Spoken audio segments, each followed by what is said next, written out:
दोस्तों, एक बेबस पति पत्नी बाजार से घर वापस आते हैं। दोस्तों, जैसे ही अपने घर के बाहर आते हैं तो वह अपने घर से इम्तियाज को बाहर निकलता हुआ देखते हैं और इम्तियाज को देखने के बाद उनके चेहरे पर बहुत टेंशन लग जाती है और काफ़ी डर सताने लगता है। दोस्तों, इम्तियाज भी उनकी तरफ देखता है और एक मुस्कान कर देता है, वहाँ से चला जाता है।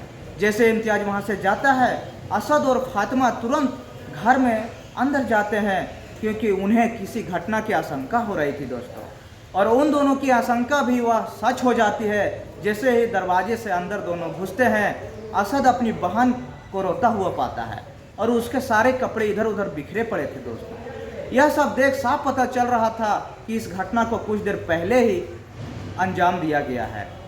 इम्तियाज उसकी बहन के साथ दरिंदगी करके जा चुका है। दोस्तों, यह सब देखने से समझ आ रहा था। फिर असद और उसकी पत्नी, उसकी बहन तीनों एक साथ लिपट कर बहुत रोते हैं। दोस्तों, और रोते क्यों नहीं, क्योंकि उनके साथ अजीबोगरीब घटना हो जाती है, इज्जत के साथ खिलवाड़ हो जाती है। दोस्तों, एक कहानी बहुत ही रोमांचक है।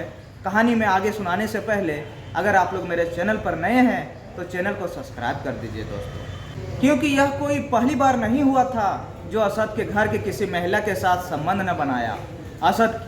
असद पत्नी फातिमा के साथ लगातार करता रहता था। दोस्तों, कौन था यह इम्तियाज और क्यों असद की पत्नी और उसके घर में घुसकर उसकी उन लोगों के साथ दरिंदगी किया करता था, मैं कहानी में आप लोग को सुनाने वाला हूँ। कहानी बहुत ही इंटरेस्टिंग है, इसलिए आप लोग अंत तक बने रहिएगा। हसनाबाद रहने वाला व्यक्ति असद परिवार में सबसे बड़ा बेटा था और उसकी एक 17 साल की बहन और माँ और उनकी पत्नी फातिमा रहा करती थी। उसके विवाह को 6 साल बीत चुके थे। कोरोना काल आने से पहले वह सब्जी मंडी लगाया करता था और सब्जी बेचा करता था। दोस्तों, और अपने धंधा को अच्छे से चलने के बाद वह घर का पालन पोषण किया करता था। दोस्तों, और कोरोना काल आने के बाद इसका धंधा बंद हो जाता है, इसके सर पर कर्जा हो जाता है। दोस्तों, कर्जा होने के बाद फिर से उसे पैसों की कमी पड़ जाती है और पैसे कमाने की लालच में वह कोई बिजनेस या नौकरी करने के लिए निकल जाते हैं। दोस्तों, घर में 4 लोग, माँ थी, बहन थी, उसकी बीवी थी। उसकी माँ बहुत बीमार रहा करती थी। नौकरी करने के बाद भी कम पैसे पड़ने के कारण घर का खर्चा नहीं चल पाता था। असद बहुत परेशान रहने लगा था और सोचने लगा कि नौकरी करने से कुछ नहीं होगा, वह शायद फिर से मुझे वही बिजनेस चालू करना होगा। वह फिर से सब्जी का ठेला लगाना चाहता था जो इसे बहुत अच्छे तरीके से आता था। दोस्तों, वह फिर से यह काम शुरू करना चाहता था, लेकिन समय आ जाती है कि व्यापार करें तो करें, लेकिन मेरे पास पैसे ही नहीं है। वह सोचने लगता है कि नौकरी करने से कुछ नहीं होगा। वह फिर से सब्जी का ठेला लगाना चाहता है, तो इसे बहुत ज़्यादा अच्छे से करना आता था। वह फिर से वह काम शुरू कर देता है। दोस्तों, लेकिन समस्या आ जाती कि व्यापार करने के लिए उसके पास पैसे नहीं थे। वह कहीं पर जाकर अपने दोस्त से पूछता है, लेकिन कोई भी उसे कर्ज देने के लिए तैयार नहीं होता है। एक दिन अपने दोस्त जो होता है, करीबी दोस्त था, जुबैर नाम का एक दिन व्यक्ति उसके पास जाता है और जिनका नाम इम्तियाज था, उनके पास उसे ले जाता है। दोस्तों, इम्तियाज भाई, तू ना तो बहुत परेशान है, मुझे मिलवा दूंगा, यह काम करते हैं, ब्याज पर पैसा लगाते हैं, आपको भी पैसा दे दिया जाएगा, आप भी बिजनेस कर लेना। अगले दिन इम्तियाज के घर ले जाता है और असद इम्तियाज को अपनी परेशानी बता देता है। इम्तियाज यह सुनने के बाद बोलता है, मैं तो 3-4 रुपये में ब्याज देता हूँ, लेकिन आपकी दिक्कत और परेशानी के कारण मैं आपसे ब्याज नहीं लूँगा। आप सिर्फ 4 महीने में मेरा दिया हुआ पैसा आप लौटा देना। खुशी खुशी इम्तियाज अली असद को 40,000 रुपये दे देता है और बोलता है कि मुझे 4 महीने के अंदर बिना ब्याज का वो लौटा देना।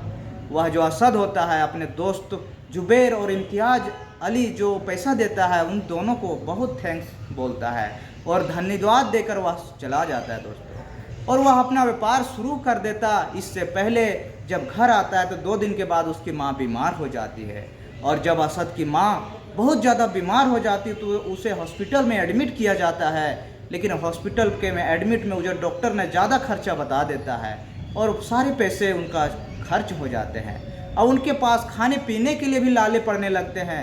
वह व्यापार स्टार्ट नहीं कर पाते हैं। दोस्तों, इम्तियाज इसी तरह से वह पैसे का इंतज़ार करता है कि 4 महीने होगा, असद को मैंने पैसे दिए थे, वो पैसे मुझे वापस मिल जाएंगे, फिर ये पैसा किसी को लगा देंगे।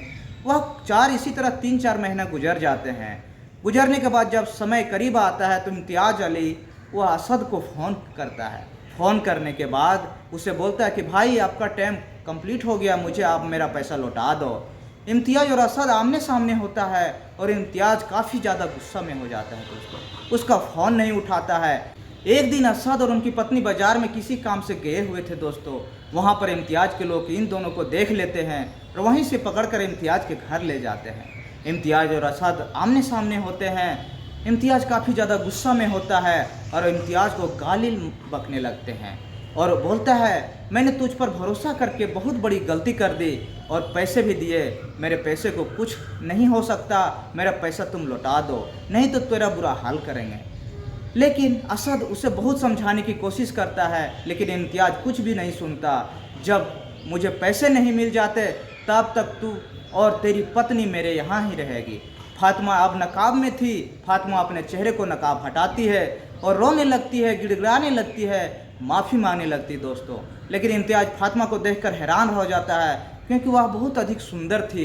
इम्तियाज़ का हाथ डगमगा जाता है और कहता है कि ठीक है, तुम पैसे नहीं दे सकते तो तुम अपनी पत्नी को मेरे यहाँ गिरवी रख के चले जाओ। यह सुनकर असद बहुत ज़्यादा परेशान हो जाता है, उनके पैरे तोरे ज़मीन खिसक जाती है। लेकिन दोस्तों असद करता तो क्या करता, ना लड़ाई कर सकता था, ना भरपाई कर सकता था। वह कर भी सकता था तो उसके साथ सिर्फ सौदा ही कर सकता था। असद की पत्नी की सुंदरता देख इम्तियाज़ का नज़र गड़बड़ा जाता है। वह बोलता है कि तेरी पत्नी के साथ मैं संबंध बनाना चाहता हूँ, उसके बाद तेरा पैसा भी वापस करने की ज़रूरत नहीं है। यह सुनकर असद लड़खड़ा जाता है दोस्तों। वह कर भी क्या सकता था, वह सिर्फ भरपाई ही कर सकता था। उसके गुंडे वहाँ पर मौजूद थे। असद उसके आगे रिक्वेस्ट करता है, माफ़ी मांगता है, रोने लगता है दोस्तों, लेकिन इम्तियाज़ उसकी कुछ नहीं सुनता है। उसके सामने उसकी पत्नी को खींचकर रूम में ले जाता है और उसके साथ चीखें निकालता है दोस्तों, संबंध बनाता है, दरिंदगी करता है। फातिमा भी असद को देखे जा रही थी। जब तक इम्तियाज़ का मन नहीं भरता है तब तक उसके साथ वही दरिंदगी करता है दोस्तों। मन भरने के बाद उन दोनों वहाँ से चले जाते हैं। दोनों में बहुत बड़ा सदमा पहुँचता है दोस्तों। असद नहीं फातिमा से कुछ बातें करता था, पूरा रोड तक उन दोनों का आँख मिलान भी नहीं हुआ। दोनों घर पर पहुंच जाते हैं। तीनों दिन 4 दिन तक बाहर नहीं निकलते हैं। उन लोगों की परेशानी अब ख़त्म नहीं हुई थी, उनकी परेशानी तो अभी शुरू हुई थी दोस्तों। 3 से 4 दिन के बाद फिर से फ़ोन आता है। वह व्यक्ति पैसे मांगता है। असद बोलता है, भाई उस दिन तो आपने ऐसी बात कही थी, आप पैसे क्यों मांग रहे हो। इम्तियाज़ साफ अपनी बात को पलट देता है। बोलता है कि मैंने तो ऐसा कुछ नहीं कहा, मुझे फातिमा को फिर से मेरे घर भेजो। फिर से उसके फ़ोन पर एक वीडियो भेज देता है दोस्तों और उसको असद देखकर हैरान हो जाता है। वही वीडियो था जो उन दोनों के साथ संबंध बनाया था दोस्तों।